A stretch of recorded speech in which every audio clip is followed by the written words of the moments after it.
Bukan isu lagi, Alev Firmino makin dekat gabung Persebaya lagi. Isu tentang siapa striker baru Persebaya Surabaya akhirnya mulai menemukan titik terang. Setelah kabar batalnya Jurgen Locadia gabung ke Bajul Ijo, kini nama Alev Firmino kembali mencuat ke permukaan. Sosok asal Brasil itu disebut-sebut semakin dekat untuk merapat ke Stadion Gelora Bung Tomo. Awalnya, rumor kedatangan Alev Firmino sempat muncul bersamaan dengan isu Locadia pada bursa transfer awal musim 2025-2026. Namun saat itu, fokus publik lebih tertuju pada mantan striker timnas Curaçao yang digadang-gadang akan menjadi amunisi utama di lini depan Persebaya. Seiring kabar gagalnya Locadia, manajemen Persebaya bergerak cepat untuk kembali membuka negosiasi dengan Alev Firmino. Pemain ini bisa menjadi opsi ideal untuk mengisi slot asing yang ditinggalkan Flavio Silva usai kepindahannya ke Kaizer Chiefs, klub asal Afrika Selatan. Peluang merekrut Alev Firmino dinilai cukup besar. Kontrak sang pemain bersama klub Kroasia, NK Dubrava Teamkabel, akan berakhir pada tanggal 30 Juni tahun 2025. Kondisi tersebut membuat proses negosiasi lebih fleksibel karena statusnya bisa segera bebas transfer. Dari sisi kualitas, Alev Firmino bukan nama sembarangan. Ia adalah striker yang pernah malang melintang di sejumlah klub Eropa, dan kini memiliki nilai pasar sekitar 4,35 miliar. Berdasarkan data dari Transfermarkt, peluang Alev Firmino gabung Persebaya mencapai 68%, angka yang cukup signifikan untuk memanaskan spekulasi transfer ini. Persebaya hanya tinggal menyepakati beberapa hal penting seperti gaji, bonus, serta fasilitas untuk menarik minat Firmino bergabung kembali ke Indonesia. Jika kesepakatan tercapai, maka lini depan Bajul Ijo akan memiliki suntikan kekuatan baru yang sangat menjanjikan. Performa Firmino musim lalu juga cukup impresif. Bersama NK Dubrava, ia mengemas 12 gol dan 2 assist sepanjang musim 2024-2025, sebuah catatan yang menunjukkan bahwa striker ini masih sangat tajam di depan gawang lawan.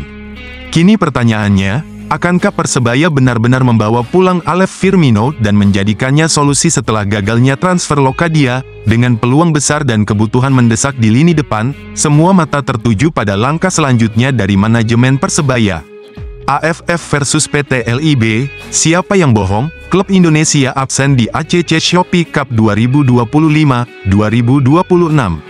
Absennya klub-klub Indonesia dalam turnamen ASEAN Club Championship Shopee Cup 2025-2026 mendadak menjadi kontroversi panas di jagat sepak bola nasional, bukan hanya soal kegagalan tampil, tapi karena adanya pernyataan berbeda dari dua otoritas penting, yakni AFF dan PT Liga Indonesia Baru.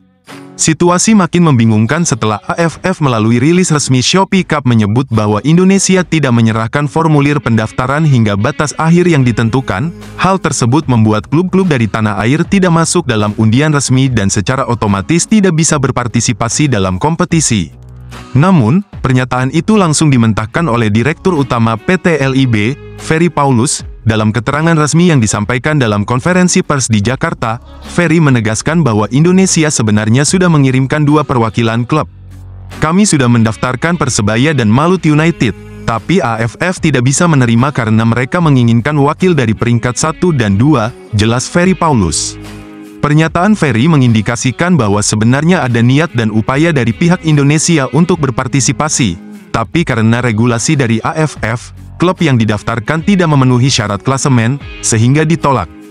Masalahnya, AFF tidak menyebutkan alasan tersebut, mereka justru menyatakan tidak menerima pendaftaran sama sekali dari Indonesia. Perbedaan pernyataan ini menimbulkan tanda tanya besar di kalangan penggemar.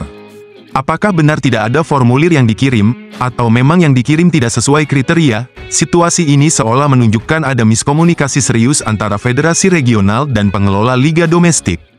Ketika dua lembaga berbeda menyampaikan dua versi cerita, publik dibuat bingung dan mulai meragukan transparansi proses pendaftaran klub ke kompetisi regional. Hingga saat ini, belum ada klarifikasi resmi dari PSSI yang bisa menjembatani polemik ini.